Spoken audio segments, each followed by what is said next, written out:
a pleasure to be here and deliberate as to what I feel is Digital India, what is its scope, and what are the perspective.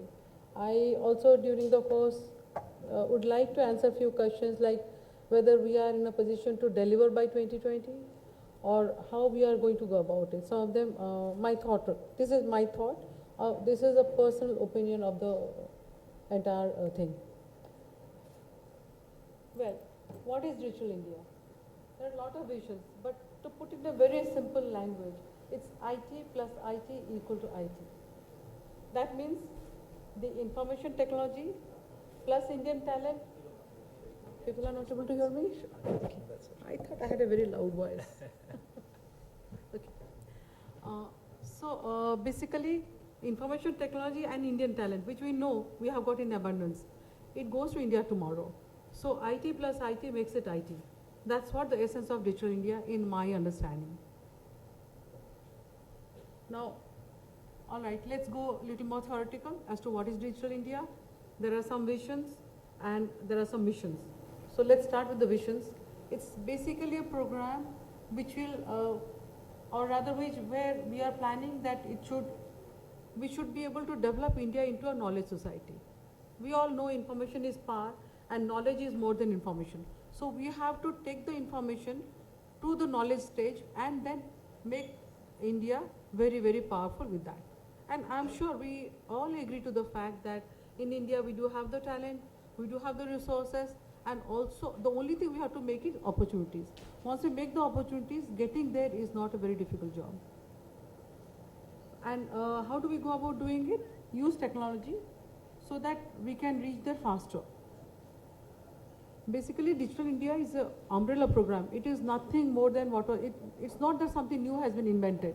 Basically, it has been packaged into a new umbrella where all departments are going to work together. Previously, we used to have silos of activities.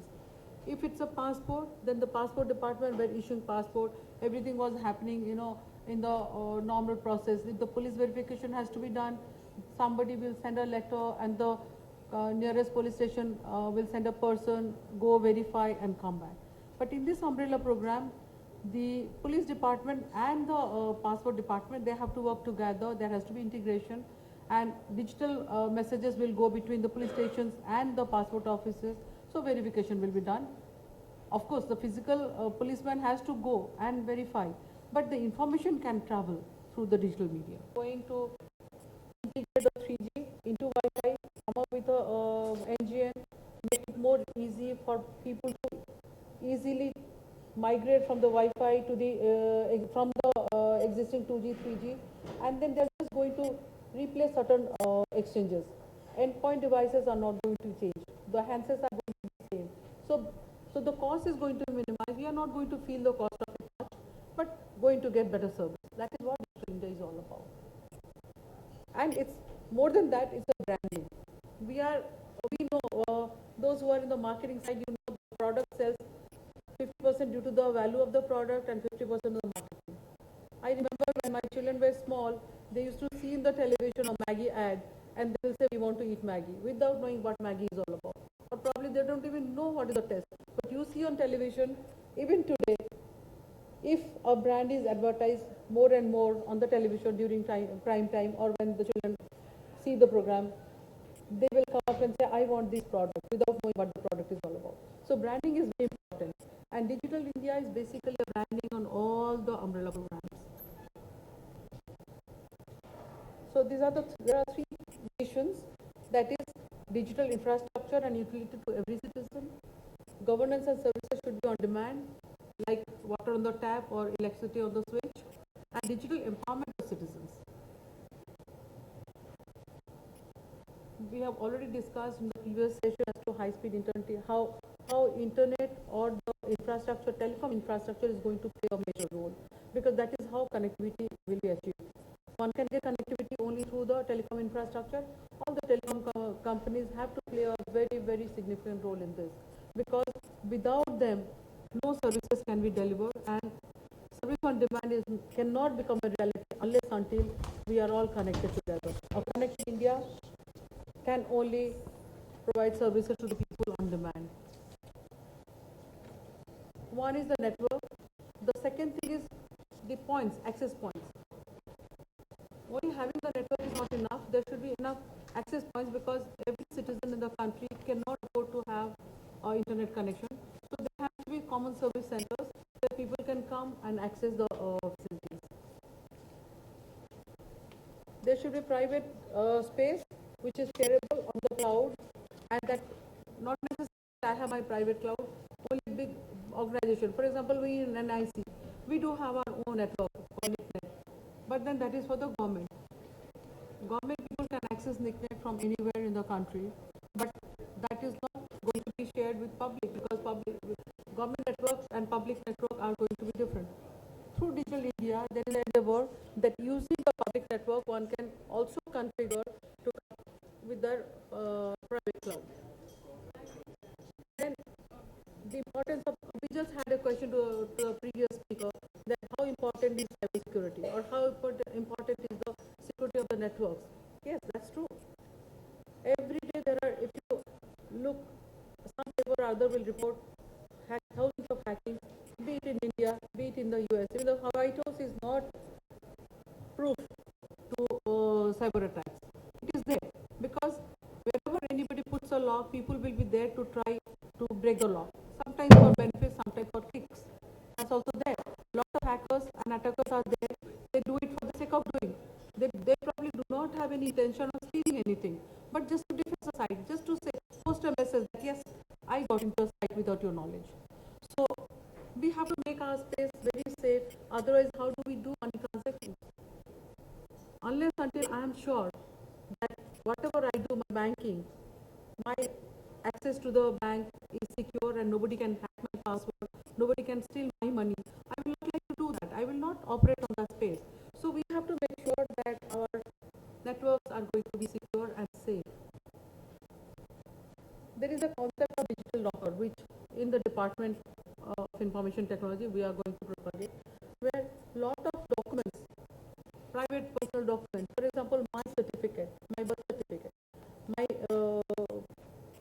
say graduation certificate, or whichever certificate I feel is important, my marriage certificate, all the certificates, they are needed by some time. Whenever I apply to any facility in the government, I have to apply and along with certain documentation, documentary proof, my Aadhaar number, or my PAN number, all these I have to give again and again. Sometimes when we are talking about getting services from the government on demand, wherever or whenever we want, it is not necessary that I'll be having all my documents with me. And suppose I want to apply and have a very short time to apply. How do I do that? So there is a concept of having a digital locker where I keep all my certificates and documents in that locker in a safe way, encrypted, password protected, and available to me on demand wherever I want. If I have that, then whenever I am applying to any other service, electronically or online, I can always take out a copy of my certificate, submit it. Or if I want, suppose I am submitting, I'm applying for a telephone, a mobile number, mobile SIM. I can apply and I can authorize that the service provider that yes, this is my digital locker. You can access or rather verify. They may not be able to have access, but they can verify that whatever I am saying, is it correct or not? Or say my Aadhaar number. I can authenticate my Aadhaar number. So I am not letting anybody see my document, but yes, when a data has been sent that this is the Aadhaar number for Shefali Das, then UIDI, the Aadhaar service will give us return the call by saying yes or no. So that means I am authenticated either yes or no. Those kind of facilities can be provided through digital locker. The second area is government services on demand. To achieve that, we have to seamlessly integrate all departments. I can give you an example. I am handling the immigration, visa, and border registration and tracking project, IVFRT. It's a mission mode project, and it puts together Ministry of Home Affairs, Bureau of Immigration, Ministry of External Affairs, and Police Department of all the states. Because when somebody applies for visa, say one UK citizen applies for visa to come to India. That document is gone and checked. We do have blacklist of people who should not be allowed to our country. It is checked online by the people, immigration people sitting here, and the person comes here. Suppose the person has come here for a year to do a study or a diploma or whatever reason. Every 6 months they have to go to the nearest police station and get their stay checked, that to say that yes, I'm so and so, I'm here on the visa and I'm a genuine person. When they go to the police station, how the police will know whether what he's saying is correct or not? So those police station people, they do have access to the central database where they can check, this is the visa number and this is the passport number, he is so and check the photograph, the documentation. How much time? Sure. And then they can say yes, you are verified, or suppose they say the visa has expired or likely to expire in 2 days, they will keep on monitoring whether he is leaving the country in that time, and all the checkposts in the country are connected. So when the person leaves, that information is sent back and kept it on the system. So this is an interconnected system among so many stakeholders. That kind of service is possible only when we are putting together, integrating the services given by different departments.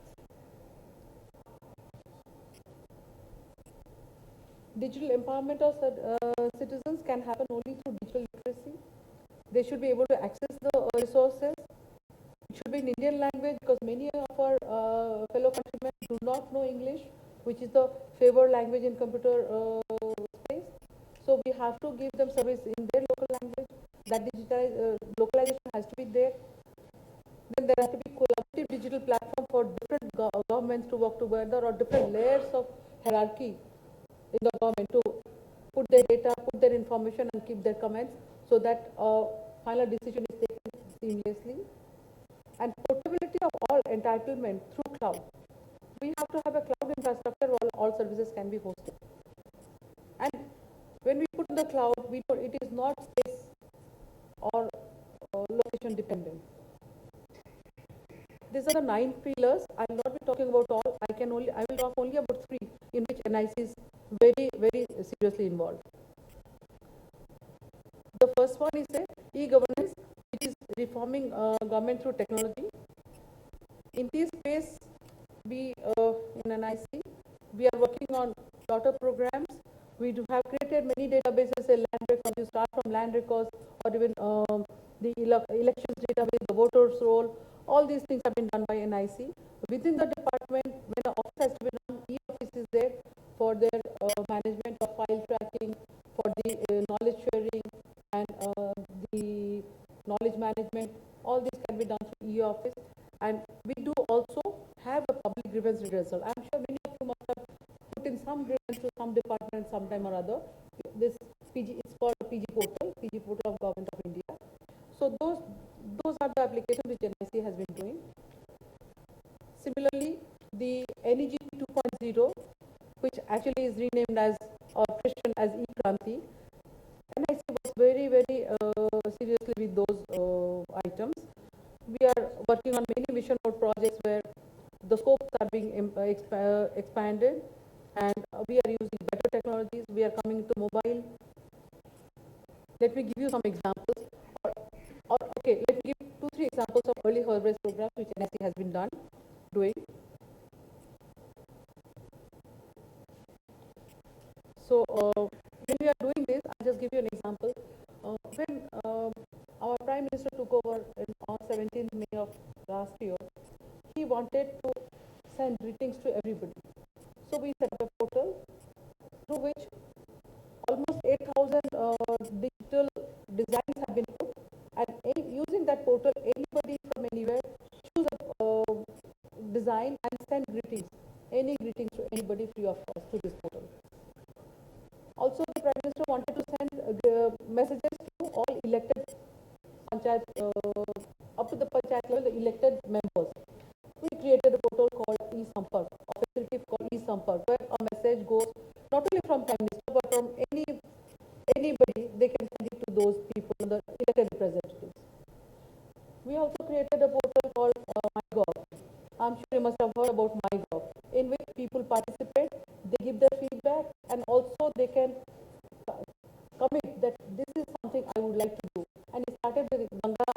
cleaning yojana. So, those are the things we started doing in NIC. They are the early harvest programs. Another one for which I am the mission leader, we just it was told here that we are implementing biometric attendance system. Biometric attendance system is not only taking attendance and monitoring the 2 minutes. Yeah. So it's not only monitoring the attendance, that is one part. But more than that, this system can be used for leveraging or rather for checking the leakages which is happening, because it is checking the identity of a person. Just one example I would like to give, that if an IGA worker comes and gives takes money, we all know how the money flows. So this is a way where somebody comes and gives attendance using the biometric, which is getting checked or authenticated from UIDI. The same person cannot claim remuneration from two sources by two different names. The person through biometrics is getting checked. So, or similarly in the